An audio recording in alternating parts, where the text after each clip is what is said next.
Nous allons parler maintenant du Togo. L'ange de la grève de la faim est-il un ange déchu? En tout cas, c'est un coup de tonnerre dans le landerneau politique togolais. Nicodème Yao Abia n'est plus le président du parti Les Démocrates depuis le 28 février 2019. L'information donc qui a été très bien gardée vient d'être rendue publique par les instances du parti fondé par l'ancien lieutenant de Gilles Christ Olympio. Selon la copie de la décision d'exclusion reçue donc par les médias, le natif de la préfecture de l'AV est accusé de haute trahison contre les intérêts de la formation politique qu'il dirige depuis près de 3 ans. Habia Yao et Akoume Kofi, respectivement président et porte-parole du parti Les Démocrates, sont accusés de gestion solitaire du parti.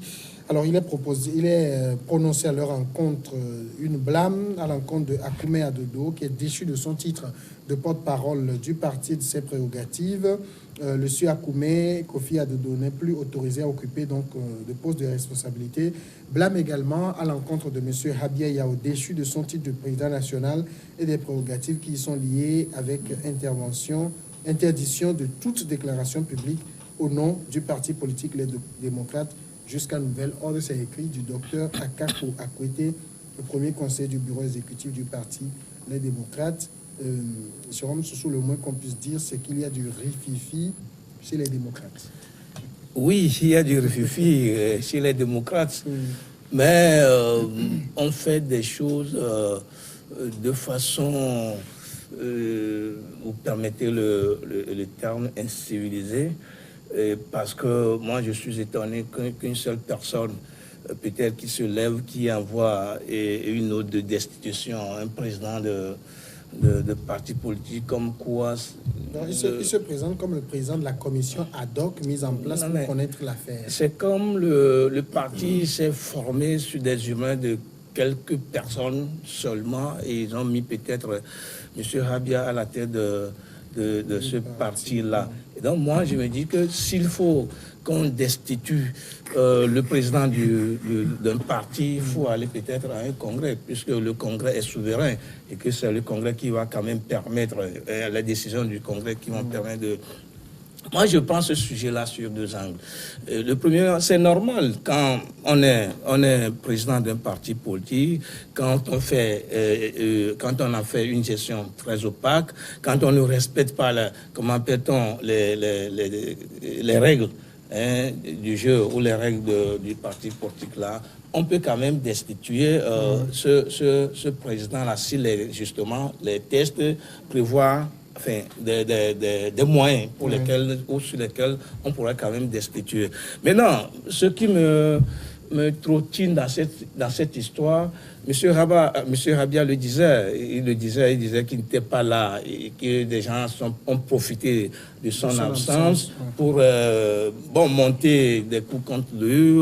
Il a même sorti un communiqué. Je l'ai écouté aujourd'hui également sur plusieurs médias. Mais il arrive aussi parfois que la manipulation prend le dessus de beaucoup de personnes. Mais oui, naturellement, puisqu'on a déjà vu dans beaucoup de partis politiques dans ce pays-là, qu'est-ce qui nous empêche d'imaginer que ça peut arriver également dans le parti des démocrates? Pourquoi est-ce qu'on ne peut pas manipuler des gens dans ce parti-là si naturellement il y a les tests qui peuvent prévoir la dissolution, la déchéance d'un président, et qu'on ne le fait pas, et on voit une simple lettre signée par un conseiller ou bien un président de commission ad hoc, je ne sais pas quoi, pourquoi qu'on dise qu'on destitue un président. Moi, ça me fait froid au dos, franchement. Vous savez, c'est une affaire, vous savez, qui me fait beaucoup rire, malheureusement. Je ne sais pas si je ris de joie ou de dépit. Tu dois le savoir. Depuis le début, depuis que moi je connais le parti Les Démocrates, je pense même avoir assisté à leur conférence de presse de présentation en 2014 ou en 2015. Les seuls que je connaisse dans le parti, les seuls, je ne sais pas si vous en connaissez d'autres, le sieur Akakpo Kofi, Akakpo Kofi, ou Akwete, docteur Akakpo Akwete, qui a signé Le courrier, moi, je ne le connaissais nulle part. Je n'ai même jamais imaginé que le Parti des démocrates avait en son sein des gens qui avaient même le titre de docteur et qui conseillaient le président. Parce que, comme certains, moi, j'ai toujours pensé que ce parti était un parti de comédiens. Et ça, c'est pas trop fort, ça. C'est même très gentil quand je dis c'est un parti de comédiens, parce que je peux revenir sur l'historique de ce parti, les différentes activités qu'ils ont menées.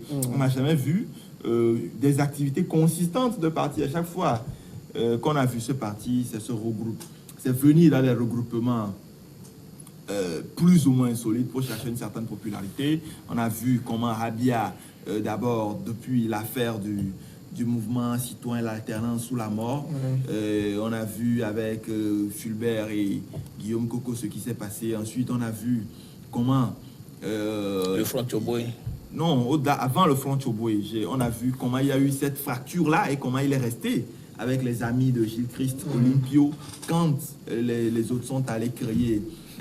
En tout cas, il a été inconstant, à mon avis, dans sa ligne politique, et je l'ai toujours considéré personnellement, lui et ses acolytes, comme des comédiens. Maintenant, je veux revenir à l'affaire, parce que depuis que je me suis penché sur cette affaire en tant que journaliste, j'ai cherché à voir justement les tests du Parti des démocrates. Les tests ne prévoient que la démission du président.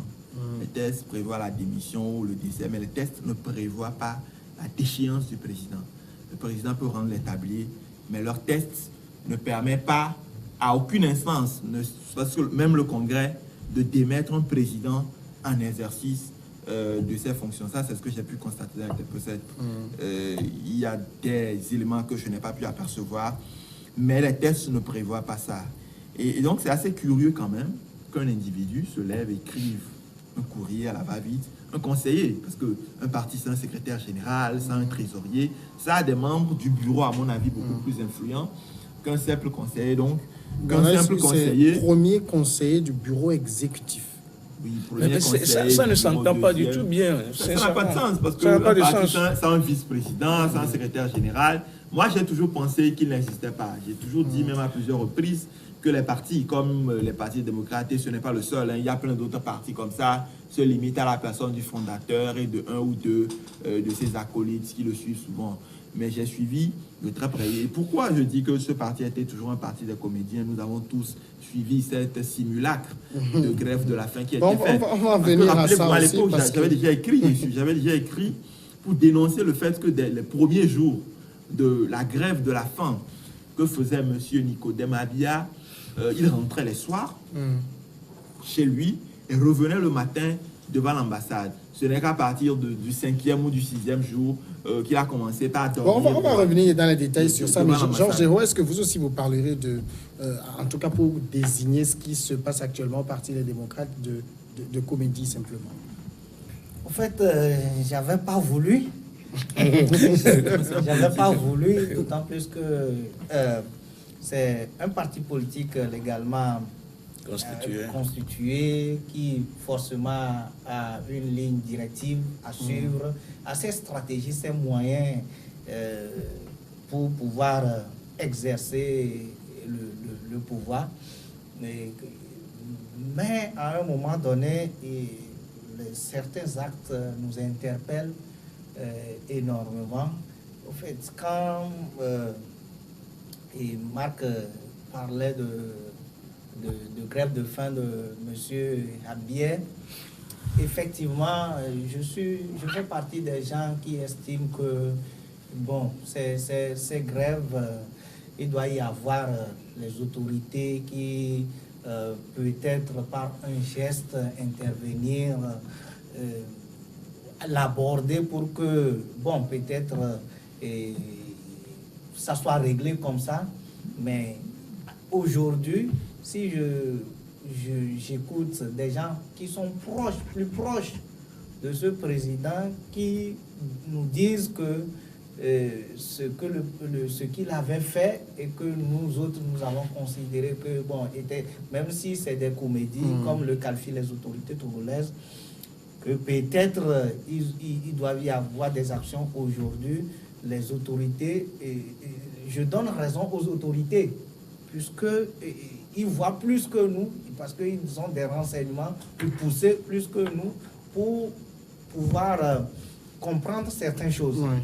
Donc aujourd'hui, vous voyez que quand le ministre de la Sécurité était tellement très coriace dans cette affaire, ne permettait même pas à ce que les gens s'attroupent là-bas, on se disait, mais quelqu'un qui, avec ses revendications, oui, avec ses revendications, bon, d'autant plus que il parlait de la libération des détenus. En fait, ces détenus que, bon, nous disons, bon, ils ne font rien à la prison, on peut les relâcher, ça ne cause rien. Mais si aujourd'hui, nous voyons tout ce qui se passe dans ce parti, ça donne l'image de ceux qui composent le parti. Parce qu'en réalité, et comme le dit, ceux qui s'assemblent se ressemblent. Si aujourd'hui nous voyons que les sorties même, comme il a dit, les tests prévoient quelque chose et un docteur se lève, je ne sais pas s'il lit les tests ou pas, il fait des sorties comme ça. Vous voyez, c'est quelqu'un qui conseille le bureau exécutif. Et voyez-vous la réaction de ce président. Et ils disent plus loin que même sa réaction avec les médecins 30 ans. Ouais. Donc vous voyez aujourd'hui que effectivement, je n'avais pas voulu qualifier ce parti des comédiens, mais la réaction nous rassure et nous prouve qu'effectivement, il y a de la comédie. Jérôme Soso. Non, mais je le dis, je le répète. Parce que dans les griefs portés contre le président, ce que j'ai devant moi, il est écrit, je vais retrouver une partie qui m'intéresse, le bureau exécutif, grève de la faim observée par le président qualifié de simulacre, fuite de la clinique Biassa où il a été hospitalisé pendant sa grève de la faim, non-règlement de la facture d'hospitalisation, comportement irresponsable à l'égard des médecins, traitement, etc. Non, ça c'est un faux fuyant. Et tout ça là qu'on écrit là, c'est du faux fuyant. Mais c'est la réalité quand même. Non, mais moi je le dis. Ça peut être un faux fuyant, mais c'est des faits. Aujourd'hui, il y allait à Biassa, il y a eu une ardoise qui a été laissée avant d'être réglée. De toute façon, ils étaient où? C'est leur parti, c'est leur président, c'est le président de leur parti politique. Et lorsque le président faisait ça, ils étaient où? Mais c'est en ce moment, moi je dis que c'est des manipulations pures et simples. Par qui? Mais moi, je n'en sais pas. Quel enjeu les démocrates représentent? Ne dis pas ça, Marc. Marc ne dit pas ça du tout. Quoi qu'on dise, Les démocrates pèsent quoi? Mais c'est toi qui le dis. Celui qui serait peut-être derrière. Qui serait derrière? Ça veut dire que ces personnes qui se lèvent aujourd'hui, c'est des comédiens. Non, moi je ne dis, je ne vais pas tomber dans ce jeu pour trouver des mots, des adjectifs qualificatifs pour qualifier. Moi je dis, moi je dis les démocrates, c'est un groupe de comédiens. Ça n'engage que vous. De toute façon, j'ai la parole ou pas. De toute façon, j'ai la parole. Moi je le dis, que ça soit un parti de comédiens, ça n'engage que vous. Moi, je dis que ça fait honte plutôt. Ça fait honte. Si un docteur, un simple conseiller qui sort d'où on ne sait, et qui prend un papier, qui pompe, peut-être pour lui, c'est pour faire mal à Rabia. Mais au contraire, il fait mal à son parti politique. D'où vous avez trouvé des adjectifs pour les qualifier. Et moi, je n'en trouve pas encore. Je vais en trouver lorsque je finirai par quand même fouiller dans ce qui se trouve derrière cette histoire-là. Moi, je le dis, ça serait beaucoup plus crédible à ce parti politique ou à ce docteur-là si on nous dit qu'on a tenu un congrès, une assemblée générale extraordinaire et qui, par la suite, la décision est tombée, comme quoi M. Rabia a fait ci, a fait ça. On a appelé, nous les journalistes, pour nous présenter les faits lors d'une conférence de presse. Et puis, moi, ça serait beaucoup plus crédible par rapport à ce qu'on fait là. Ça fait de la honte pure et simple. Un docteur. Marc, en tout cas, le président du parti, Nicodème Abia, a écrit un communiqué aujourd'hui. En l'entête, il dit le parti Les Démocrates est l'objet d'une tempête dans un verre d'eau. avec des individus de mauvaise foi à la solde du pouvoir despotique. Il a fait même un vocal. Consenti depuis la création du patrimoine. Le vocal, je l'ai, mais c'est vernaculaire. Donc, voilà, donc il parle de tempêtes dans un verre d'eau, des individus à la solde du pouvoir. Vous savez, moi, comment je perçois, quand j'ai lu ce communiqué, la tempête dans un verre d'eau, c'est ce que représente même le parti. Parce qu'à mon avis, le parti, lui consacrer même un temps d'émission de plus de 5 minutes, je pense que c'est faire violence à nos téléspectateurs.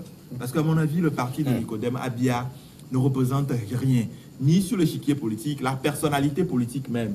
Vous savez, il y a des partis où on a des personnalités qui, même si le parti n'a pas d'audience, la personnalité seule mérite qu'on en parle. Mais le parti, que ce soit Nicodème Abia lui-même, que ce soit ses acolytes sanctionnés, notamment un certain Gérard Akoumé, que ce soit encore le fameux docteur à côté, ou tous les membres de ce parti, j'estime que c'est des gens qui n'ont pas besoin d'attention.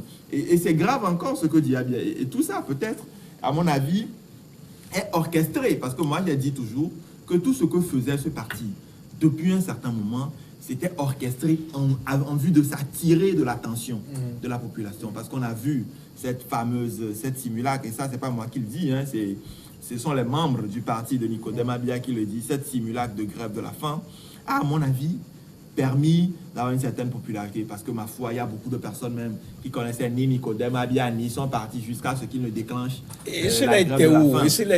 Deuxième chose, c'est que même cette tempête, peut-être, et c'est là peut-être qu'il y a manipulation, peut-être même créée au sein du parti pour qu'on en parle, parce que le CAR, qui était un parti important implosé, l'UFC, qui était un parti important implosé, ça a permis de faire le nom d'un certain nombre de personnes. Je pense que ça doit être la stratégie.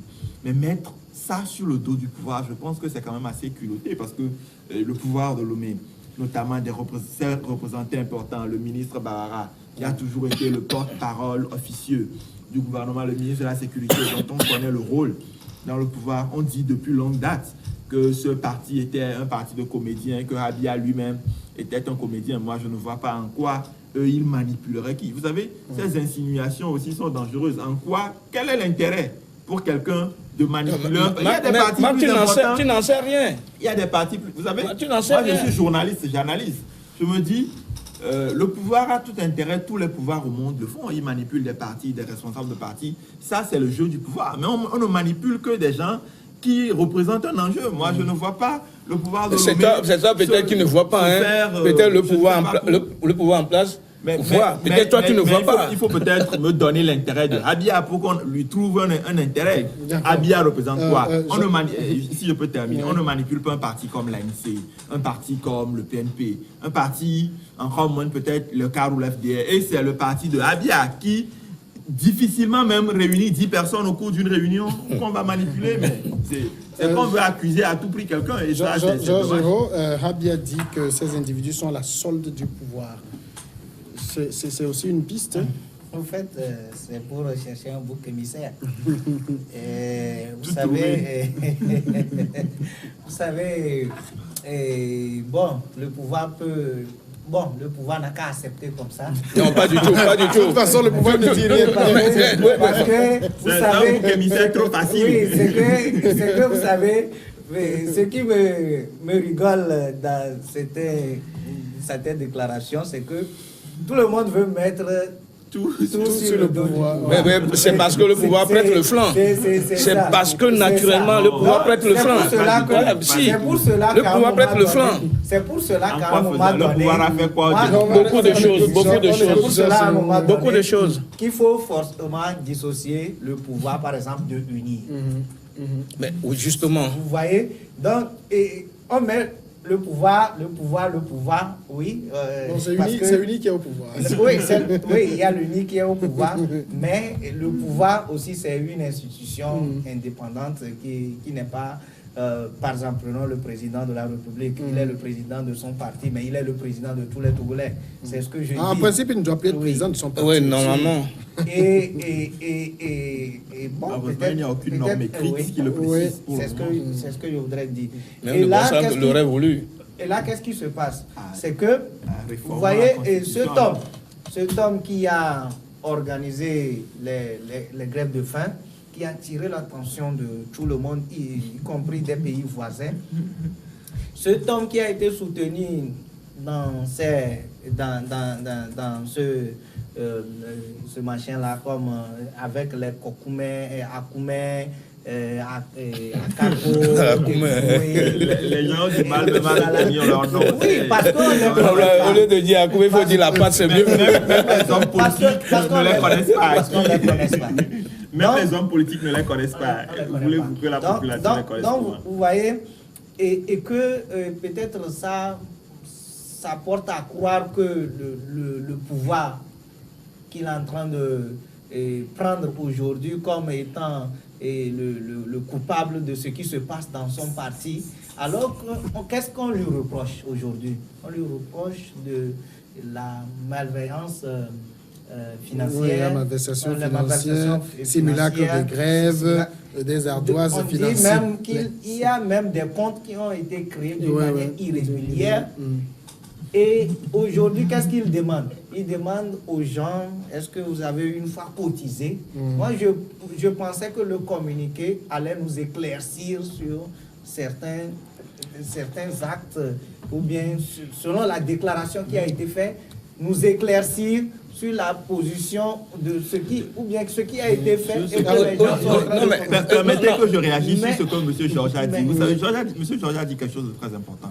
Dans tout le communiqué, dans tout le tralala qu'on a écouté aujourd'hui à propos de Nicodème, de tout ce que Nicodème Habia a dit, nulle part, il ne parle de ce qui lui est reproché. Il laisse tout ce qui lui est reproché pour dire des choses plutôt qui tendent à confirmer le fait que ce qu'on lui reproche est vrai. Parce que quand il commence par demander si ces gens sont cotisés, ce n'est pas parce que les gens ne sont pas régulièrement à jour de leur cotisation que le président peut se permettre de faire ce qu'il même pas veut ce avec l'argent du parti. Il a dit que ce sont des gens qui n'ont jamais cotisé pour le parti, qui réclament des comptes. Quand tu es dans un parti, c'est normal de réclamer les comptes. De toute façon, c'est ce que le communiqué ne fait pas de compte parce que les gens n'ont pas cotisé. Je ne prends pas ça défense. Moi, je... C'est-à-dire, en fait, parce que je vais lire ce qu'il a dit dans le... Il dit comment des gens qui n'ont jamais cotisé un franc pour le parti peuvent-ils m'exclure du parti? Voilà, c'est ce qu'il a dit. C'est ce que moi, je ces gens n'ont pas qualité à l'exclure parce que ne sont même pas à jour de leur cotisation. Non, même plus. Même au-delà de ça, il y a aussi un point où il dit ils ont profité de mon absence du territoire pour m'éloigner, pour m'empoigner. L'ancien député Adjangba Agbessi est le cerveau. Ces personnes ont toujours voulu aller prendre de l'argent auprès du pouvoir, du parti au pouvoir. Ils n'ont pas digéré mon refus. Non, moi, franchement... Il y a des choses qu'on ne peut pas dire sur un plateau, mais c'est pas quelqu'un comme Nicodème Abia. Vous savez, c'est pas quelqu'un comme Nicodème Abia qui va donner des leçons de qui est allé prendre de l'argent au pouvoir à qui que ce soit.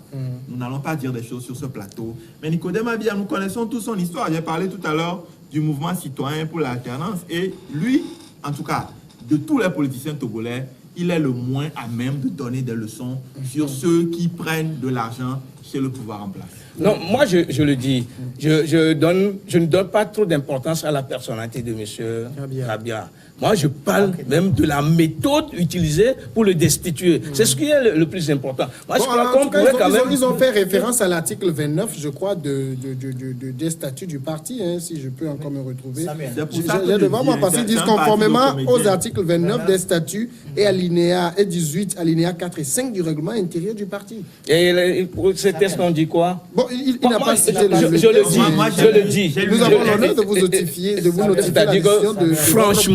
Franchement, quand vous écoutez les deux partis, cela suppose que au sein même du parti, il y a règlement de compte. Oui. Des gens se cherchent. Oui. Des gens, peut-être, ont fait beaucoup de choses qui se reprochent. Les comédiens. Des gens ont fait beaucoup de choses. Des gens sont partis, des gens toujours ont des... Je vais finir. Je vais finir, s'il vous plaît. Des gens ont des ambitions peut-être démesurées au sein du parti et qui aujourd'hui, ces ambitions se révèlent au grand jour.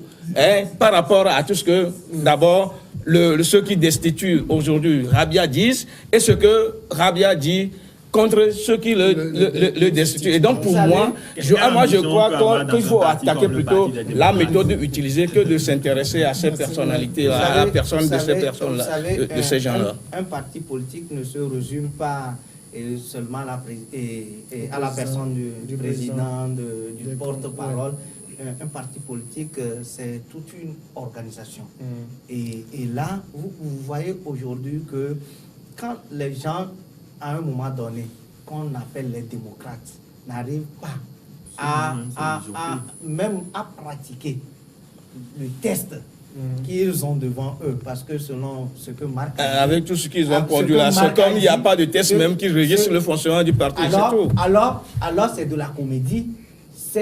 Vous voyez, parce que un adage de chez nous nous dit ce que une vieille personne voit assis, vous ne pouvez pas, même étant jeune, debout, vous ne pouvez pas voir. C'est ce que je dis. Quand le ministre Bahara, le ministre York qualifiait ce parti des comédiens, je m'en doutais, je dis, mais pourquoi ce n'est pas le parti qui l'a qualifié de c'est la grève. C'est la grève, il a qualifié de la comédie. Quand un parti politique, avant que le président ne fasse quelque chose, je pense que ça doit être connu des autres du parti. Marc, on va terminer rapidement avec Marc. Qui même faisait des publications, par rapport à ça. Donc ça vous parlez du journaliste. Non, il y a justement un journaliste parce que même Habia l'a décrié dans son audio. Oui, et ce conseiller en communication, là, a quelques jours déjà, décrié lui-même Habia et sa méthode avant que ce courrier ne sorte. Vous savez, il y a beaucoup de choses il y a beaucoup de choses qu'on ne va pas dire sur le plateau ici. Parce qu'on connaît beaucoup de choses. C'est un parti de grands comédiens et il faudrait, peut-être pour assainir la scène politique, que ces comédiens-là aillent dans les salles de spectacle et qu'on laisse la politique aux hommes qui sont sérieux. Non, tu n'as pas créé le parti pour eux, Marc, toi aussi. Non, je n'ai pas créé le parti pour eux, mais ils nous offrent de la comédie. Il ne va pas fermer le... Je ne vais pas fermer le parti, je n'ai pas le droit, mais le conseil, c'est d'aller dans les salles de spectacle. Du tout. D'abandonner du tout. D'accord. Merci Marc Aboufla, merci à Jérôme Sossou, Georges Hérault, merci beaucoup. Merci à vous aussi de nous avoir suivis, on est ensemble demain.